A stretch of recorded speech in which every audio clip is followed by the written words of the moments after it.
One piece chapter 1098 आ चुका है। Hope तुम लोगों ने रीड कर लिया। और आज का जो चैप्टर है पूरे वन पीस हिस्ट्री के अंदर सबसे ज्यादा डार्क चैप्टर है एकदम। बिकॉज चैप्टर के अंदर कुछ ऐसा दिखाया गया जिसके बारे में हम लोगों ने कभी नहीं सोचा। और हम लोग को ऑलरेडी पता है लास्ट 3-4 चैप्टर से हम लोग बहुत ज्यादा सैड बैक स्टोरीज देख रहे हैं। Of course the reason is obvious, Kuma, जिसके बैक स्टोरी हम लोग 3-4-5 चैप्टर से देख रहे हैं। एंड ये बैक स्टोरी सैड होते हुए जा रहा है भाई। लास्ट चैप्टर के बाद लग गया था कि हाँ चलो यही आखिरी पार्ट है बैक स्टोरी का, बट अभी इस वाला चैप्टर और भी ज्यादा डार्क एंड सैड है। चलो इस वाले वीडियो में चैप्टर 1098 के बारे में A to Z खुल के बातचीत करेंगे। और हाँ एक और बात मेंशन कर देता हूँ, for the very first time पूरे वन पीस हिस्ट्री के अंदर इस वीक ओडा सारे पेजेस को कंप्लीट नहीं कर पाया। और ये पहली बार हुआ पूरे वन पीस हिस्ट्री के अंदर। And that's the reason Oda said sorry to all of us. But मैं यहाँ पर बोलूंगा इट्स ओके भाई, इतना ज्यादा मैटर नहीं करता हमारे लिए। हमको बस चाहिए ओडा सेफ रहे, हेल्दी रहे, दैट्स इट। तो जितने वन पीस फैंस हैं तुम लोगों को बोलना चाहूंगा, ये चैप्टर रीड करने के बाद ये पूरा कंप्लीट नहीं, उसको लेकर तुम लोग कंप्लेन मत करना, बस इतना याद रखना। आफ्टर ऑल ओडा इंसान ही है भाई। तो चलो अभी ये सारी चीजों को साइड में रख के लेट्स टॉक अबाउट चैप्टर 1098। और शुरू करने से पहले बता देता हूँ,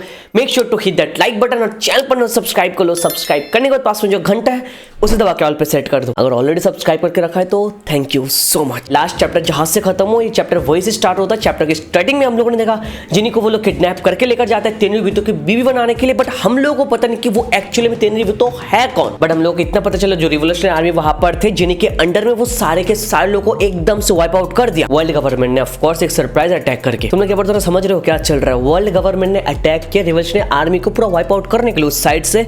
ये बहुत ही बड़ी चीज है बिकॉज अभी तक वर्ल्ड गवर्नमेंट इतना ज्यादा इन्वॉल्व नहीं हुआ जितना यहाँ पर एक हेड आइलैंड में हो रहा है। ये वर्ल्ड गवर्नमेंट नाम के अंदर बहुत ज्यादा वजन है। बट यहाँ पर अभी ऐसा लग रहा है कि हाँ हर एक चैप्टर के अंदर हम लोग वर्ल्ड गवर्नमेंट का नाम सुन रहे हैं और हमको इस नाम से कुछ ज्यादा ही कॉमन फील करवा रहा है। बिकॉज इससे पहले आज तक किसी भी आर्क में इतना ज्यादा वर्ल्ड गवर्नमेंट का नाम मेंशन किया ही नहीं गया। तो यहाँ पर ओडा हमको समझा रहा है सच्ची में हम लोग फाइनल सागा में, और ये बहुत ज्यादा डार्क होते हुए जाएगा in future because all the big names are coming. इसके बाद हम लोगों ने देखा गेंडे किडनैप होने के बाद रिवोल्यूशनरी आर्मी और भी ज्यादा वायलेंट हो गए भाई। और यहाँ पर कुमा भी बहुत ही ज्यादा इंटेंस हो गया था हर एक बैटल के अंदर। हम लोगों ने आगे देखा रिवोल्यूशनरी आर्मी गोवा किंगडम से लोगों को पिक करता है। इसके बाद जो हमारा कुमा अपने आप को टेलीपोर्ट करके जो रेवल्स है उनकी मदद करने के लिए चला जाता है। एंड गेस व्हाट, कुमा ने अकेले उस आइलैंड के अंदर पूरे बैटल को खत्म कर दिया। यहाँ पर कुछ ज्यादा एग्रेसिव नहीं हो रहा है कुमा, ऑफ कोर्स होना ही है बिकॉज उससे सब लोगों को खो दिया। अभी गिनी भी लापता है। और कुमा जो टाइमलाइन में लोगों के साथ फाइट वाइट कर रहे थे वो कुमा का एकदम से प्राइम वाला पार्ट था जो हम लोग को यहाँ से समझाने की कोशिश कर रहे हैं। पूरे आइलैंड में जितने बंदे थे सब लोगों को एक साथ उड़ाना was his prime time of course. But यहाँ पर एक सारे चीजों के बाद दिमाग में तो एक कहीं ना कहीं सवाल आता है कि भाई जिनी को एक्चुअली में किसने किडनैप किया।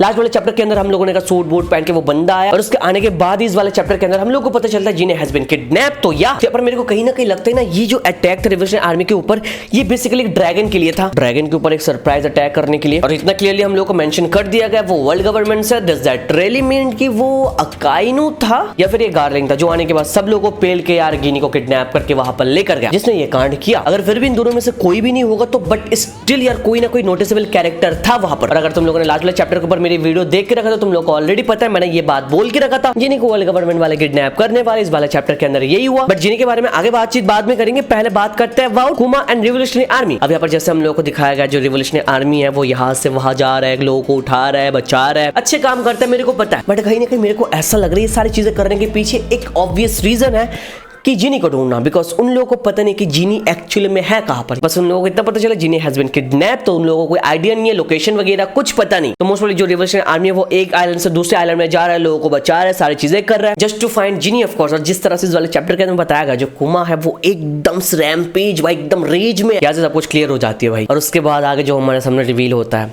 वो मेरा दिमाग हिला दिया बिकॉज आगे पता चलता है Bonney is the child that was born from Ginny and the Tenryubito. भाई साहब समझ रहे हो, Bonney was the child from Ginny and Tenryubito. ये डार्क नहीं तो क्या इससे डार्क चैप्टर दिखाओ। आई नेवर थॉट ओडा ऐसा हम लोगों को कुछ दिखाने वाले, इसके लिए आई वाज नॉट रेडी। और एक सेकंड के लिए भी मेरे दिमाग में ऐसा नहीं है कि या Bonney could be born this way. I bet भाई तुम में से किसी को कोई आइडिया नहीं था कि ऐसा हम लोग कुछ देखने वाला है। This is by far the darkest. तुम इसका मतलब समझ रहे हो, Bonney flat out being a rape child and that happening to Ginny. World government वालों ने जिनी को किडनैप करके ले गया। वहां पर जो तेनरीबितो है उन्होंने जबरदस्ती जिनी के साथ शादी की, जबरदस्ती सेक्स किया, जिसको हम लोग बोल सकते हैं तेनरीबितो ने जिनी को रेप किया एंड बॉनी वाज बोर्न। कितना डार्क है ये, ट्रस्ट मी भाई। मैंने एक सेकंड के लिए ऐसा कुछ नहीं सोचा। Even I can't stand this kind of thing. यहाँ पर वन पीस के जितने चैप्टर्स आगे आ रहा है उतना ही ज्यादा मेरा जो गुस्सा है सेलेस्टियल ड्रैगन वाले के लिए बढ़ता हुआ जा रहा है। इन लोगों ने क्या करके रखा है, रेप, जेनोसाइड, स्लेवरी, पेडो, मर्डर, सारे के सारे जो क्राइम्स हैं उन लोगों ने कमिट करके रखा है। आई डोंट केयर भाई, ये काम जो भी करे, लूफी, जोरो, शैंक्स, ड्रैगन या फिर ब्लैक बियर्ड खुद, बट एंड तक सारे के सारे सेलेस्टियल ड्रैगन वाले मरना चाहिए भाई, उनको खत्म करना पड़ेगा, एक भी जिंदा नहीं बचना चाहिए। बिकॉज ये जो क्राइम्स करके रखा है, ये सारे काम करके अगर वो लोग एंड तक जिंदा बच जाए तो ये फेयर नहीं होगा। इन सब के 2 साल बाद हम लोग आगे देखते हैं जीनी को एक मॉरल डिजीज होता है जिसका नाम है सफायर स्केल, और ये जो डिजीज है ये बहुत ही ज्यादा रेयर है। इवन जो लॉ को हुआ था एम्बल-लीड सिंड्रोम, उससे भी ज्यादा रेयर है। ये जो सफायर स्केल के चलते जो पेशेंट्स है उनके ऊपर अगर नेचुरल लाइट आए ना, उनकी पूरी बॉडी एकदम से ब्लू हो जाती है और उनके जो स्किन है एकदम से हार्ड हो जाता है जस्ट लाइक रॉक। और ये डिजीज होने के बाद से जीनी को कोई पहचान ही नहीं पाया बिकॉज उसकी पूरी फेस एकदम से भाई खत्म है भाई। एंड दैट्स द रीजन जो वो तेंजी था जिसने उसके साथ सेक्स किया, उसने उसको छोड़ दिया, रिलीज कर दिया, बट आगे हम लोगों को जीनी का कोई फेस दिखाई नहीं दिया। बस हम लोगों ने जीनी को बात करते हुए देखा। उसके बाद हम लोगों ने देखा जीनी फाइनली बोनी को लेके सोर्वेट किंगडम में वापस आ जाती है। अब आगे इस डिजीज के बारे में सुन के मेरे को पता नहीं तुम लोगों के दिमाग में क्या चल रहा है, बट मेरे दिमाग में बहुत कुछ चल रहा है। First of all I would like to talk about Saturn. अब तुम लोग बोलोगे कि भाई यार डिजीज के बीच में सैटर्न क्या कर रहा है, पूरी बात सुनो। सैटर्न का जो डेविल फ्रूट पावर है हम लोगों को पता है, जापानीज जो योकाई है उशी ओनो उससे बेस्ट है। तो वो जो उशी ओनी है उसके अलग अलग पावर में से एक ऐसा पावर भी था वो जो दूसरे लोग हैं उनके अंदर इनक्यूरेबल डिजीज दे सकता है। और जैसे हम लोग ऑलरेडी पता है जो सैटर्न है वो योकाई से बेस्ट है, उसके पावर सिमिलर है। तो योकाई उशी ओनी के जो ये पावर है जो इनक्यूरेबल डिजीज है लोगों के अंदर देना, ये भी मोस्ट ऑफली सैटर्न के पास है। अब यहाँ पर ये मत भूलो ये जो आर्क है इसके अंदर सैटर्न है। अब मेन विलन एकदम बढ़िया रोल प्ले कर रहा है, सबको डोमिनेट करते हुए जा रहा है। तो इन सबके साथ साथ बैक स्टोरी में अगर सैटर्न भी ऐड हो जाए तो बढ़िया होगा बिकॉज एक और रीजन मिल जाएगा सैटर्न के एक हेड पे होने का। एक हेड पे जो मेन विलन है वो बैक स्टोरी के साथ इन्वॉल्व हो जाएगा और आगे तुम लोगों को पता है क्या होने वाला है। और अगर यहाँ पर सैटर्न इन्वॉल्व ना भी होगा तो ऐसा भी हो सकता है जो सेलेस्टियल ड्रैगन वाले हैं वो लोग खुद इन्वॉल्व है, मतलब उनका जो ब्लड है वो बाकी लोगों से ज्यादा स्पेशल हो सकता है और जो बाकी लोग हैं नॉर्मल जस्ट लाइक जिनी अगर मिक्स्ड हो जाए उनके ब्लड के साथ मे बी ऐसे डिजीज सामने आता है। बाकी इसके बारे में तुम लोग अपना ओपिनियन दे सकते हो। आगे हम लोग देखते हैं वो जो चर्च है ना जहां पर जिनी कुमा एक साथ रहते थे, वहां से रिवोल्यूशनरी आर्मी को जिनी ने कॉल किया and Ginny said I really want to see everyone but this is farewell. Ivan को ये सुन के बोल रहा था क्या हो गया, this sad I know, but आगे कुमा भी बात करता है। कुमा बोल रहा था तुम क्या बोल रहे हो, मेरे को लगा मैं तुमको कभी देखूंगा ही नहीं, बट अभी तुम कहां पर हो मेरे को बताओ, आई विल इमीडिएटली कम। और ये कन्वर्सेशन के चलते उन लोगों ने जिनी की जो लोकेशन है वो ढूंढ लिया और एकदम से कुमा टेलीपोर्ट होकर सोर्वेट किंगडम में वापस चला जाता है। एंड आगे Ginny said one last thing to Kuma, but Kuma वो सुन ही नहीं पाया बिकॉज वो जल्दबाजी में जा रहा था, वहां पर टेलीपोर्ट कर रहा था। And the thing was Ginny for the first and last time said I love you Kuma, and वो सुन ही नहीं पाया। दैट वाज हार्ट ब्रेकिंग भाई। ट्रस्ट मी भाई, Kuma doesn't deserve this, he deserve better. Just सोचो यार वो शुरू से 4 साल की उम्र से लेके अभी तक एवरी चैप्टर एवरी वीक हम लोग देख रहे हैं उसको सफर करते, उसकी जो सफरिंग है वो बढ़ते हुए जा रही है भाई। इतना sad dark brutal back story कुमा डिजर्व नहीं करता यार, ही डिजर्व बेटर। मेरे को कुछ पता नहीं भाई, एक गेट के खत्म होने तक कुमा मेरे को जिंदा चाहिए, वो भी रिवोल्यूशनरी आर्मी के साथ। मरने का चांसेस मेरे को पता है बहुत ज्यादा है, बट यार सब लोग को खो दिया, खुद भी मर जाएगा तो आई डोंट केयर तुम में से कौन क्या सोच रहे हो, बट एंड तक मेरे को कुमा जिंदा चाहिए भाई। और कुमा की जो सफरिंग है ना ये यहाँ पर खत्म नहीं होता, आगे चैप्टर के अंदर और भी है। आगे हम लोगों ने देखा कुमा सोर्वेट किंगडम में पहुंच गया था, बट जिनी जो है वो ऑलरेडी मर चुकी थी। And here let me add one more thing, जो कुमा है उसने one last time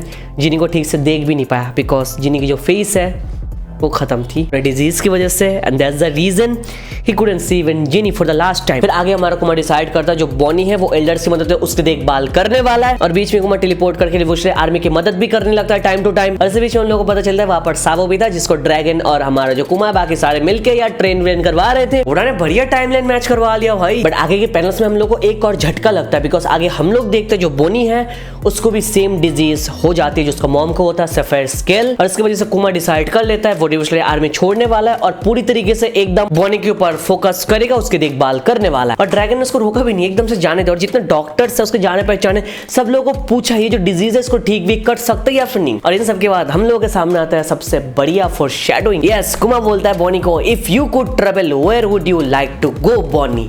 same dialogue हम लोगों ने सवारी में सुन के रखा है। कुमा ने बोला था if you could travel where would you like to go. भाई स्वाद आ गया। यहाँ से पता चलता यार शुरू से लेके अभी तक जो हमारा कुमा है उसको सब कुछ पता था। जो लूफी है वो ड्रैगन का बेटा है, वो लोग अलग अलग जगह में भेज देता कि वो लोग हार ना हो, वो लोग अच्छे से रहे। Kuma as a character is a pure gem भाई। और जैसे मैंने तुम लोगों को बता के रखा जो सफेयर स्केल डिजीज है इसके चलते अगर सनलाइट एकदम से थोड़ा टच भी कर ले तो स्किन एकदम ब्लू हो जाती है, बहुत ज्यादा हार्ड हो जाती है। तो वहां पर Bonney's face had blue stones due to sapphire scale, जिसकी वजह से Kuma called her jewellery Bonney. दोस्त who don't know jewellery Bonney and दोस्त हु एक्चुअली नो। फिर आगे के इवेंट में कुछ साल का टाइम स्किप होता है। ये जो हमारा करंट टाइमलाइन है एट प्रेजेंट टाइम उससे 6 साल पुरानी बात है, तब बोनी बस 5 साल की थी। कुमा एक डॉक्टर के साथ बोनी के डिजीज के बारे में बातचीत कर रहा था एंड बोलता है कुमा ने कभी बोनी को सनलाइट के सामने लेकर भी नहीं गया, बट स्टिल यार वो जो डिजीज है वो फैलते हुए जा रही है, बहुत ही बुरे हाल में। और आगे डॉक्टर कंफर्म करते जो डिजीज है बहुत ज्यादा बुरे हाल में है और बोनी की 10 साल की उम्र होते ना होते वो मरने वाली है। एंड गेस व्हाट, बोनी ये कन्वर्सेशन सुन लेती है बट उसने पूरा नहीं सुना, उसने बस ये जो 10 है ना ये वर्ड सुना, तो उसको लग रहा था 10 साल की उम्र होने के बाद वो बच जाएगी, she will be fine. But reality कुछ अलग ही है। नोरा जानबूझ के ऐसा डार्क बना रहा है इसको, और ऊपर से हमेशा कुमा बोनी को यही बोलते हुए आया कि उसका जो डिजीज है एक ना एक टाइम पे ठीक हो ही जाएगा। बोनी बस 10 साल होने तक सर्वाइव करने वाली, ये सच जो है वो छुपा के रखा था कुमा ने। फिर आगे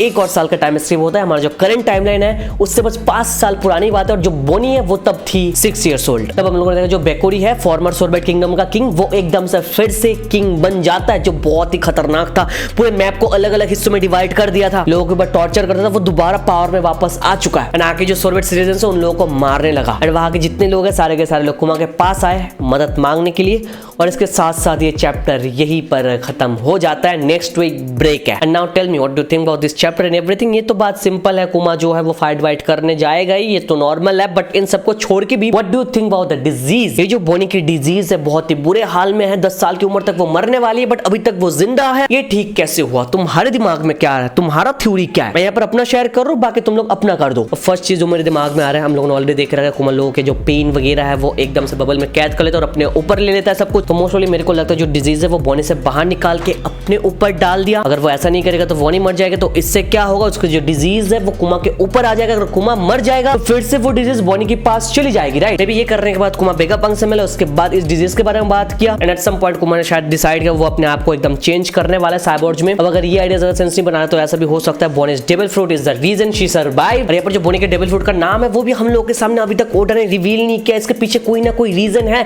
और मेरे को जितना लगता है ये टाइम डेविल फ्रूट है, बिकॉज हम लोगों ने बहुत बार देखा बोनी को चेंज होते हुए, इवन लोगों को चेंज करते हुए अलग अलग उम्र में, तो इट कुड बी यार टोकी नो मी, जिसके बारे में ऑलरेडी मैंने बहुत सारे वीडियो में बातचीत करके रखा है। दैट्स द रीजन मेरे को लगता है ये बहुत टाइम से छुपा के रखा है, आगे रिवील करने वाला है ओडा। तो मोस्ट प्रोबब्ली बोनी ने ये डेविल फ्रूट पावर यूज करके अपने बॉडी को एक अल्टरनेटिव टाइमलाइन पे रखा है। अब ये बढ़िया साउंड करता है भाई, एंड मे बी कुमा ने खुद जाकर ट्रेड किया वर्ल्ड गवर्नमेंट के साथ इस डेविल फ्रूट पावर के लिए, बिकॉज कुमा का डेविल फ्रूट अगर उसके ऊपर काम करते तो वो लोग अलग अलग डॉक्टर के पास नहीं जाते। तो ये थ्योरी ज्यादा सेंस बना रहे हैं। मोस्ट प्रोबब्ली यार कुमा जाके वर्ल्ड गवर्नमेंट के साथ ट्रेड किया कि चलो मैं तुम्हारे अंडर में काम वाम सब कुछ करूंगा और तुम मेरे को ये डेविल फ्रूट दे दो, मुझे अपनी बेटी को बचाना है, that's it. And most probably इस ट्रेडिंग के बाद ही कुमा ने वर्ल्ड गवर्नमेंट के लिए काम करना स्टार्ट किया एंड वेगापंक वहां पर चला गया, उसके ऊपर एक्सपेरिमेंट सब कुछ किया एंड जितना सब कुछ देख रहे हैं वो सब हुआ। और यहाँ पर जो हम लोग बोनी को देखते हैं उसकी उम्र इससे बहुत ज्यादा कम है जितना हम लोग इतने टाइम से सोच रहे थे। एज प्रूफ वेगापंक हमेशा बोनी को बच्चों की तरह ट्रीट करता है, हम लोगों ने देख के रखा है। ऑफ कोर्स वेगापंक को उसके रियल एज के बारे में पता ही होगा, दैट्स द रीजन उसको छोटी बच्चे की तरह ट्रीट करता है। बाकी मेरे दिमाग में जितना आ रहा था मैंने उतना बताया, बाकी तुम्हारे पास कोई थ्योरी है तो शेयर कर सकते हो, इट्स फाइन। बाकी नेक्स्ट वीक ब्रेक है और ओडा ने क्या प्रॉमिस किया,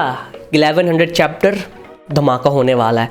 तो यहाँ से मेरे को पता चल रहा है dragon is gonna appear in egg hit and boom bam होने वाली है। ड्रैगन, सैटर्न, अकाइनो भी आने वाले हैं, वहां पर एंशिएंट रोबोट, सारे के सारे लोग एक ही जगह पे, वो जगह तबाह हो जाएगा भाई। बाकी वीडियो यहाँ तक देख रहे हो तो हल्के से दबाओ लाइक बटन, चैनल पर सब्सक्राइब करो, सब्सक्राइब करने को तो घंटे से बाकी ऑल पे सेट कर दो।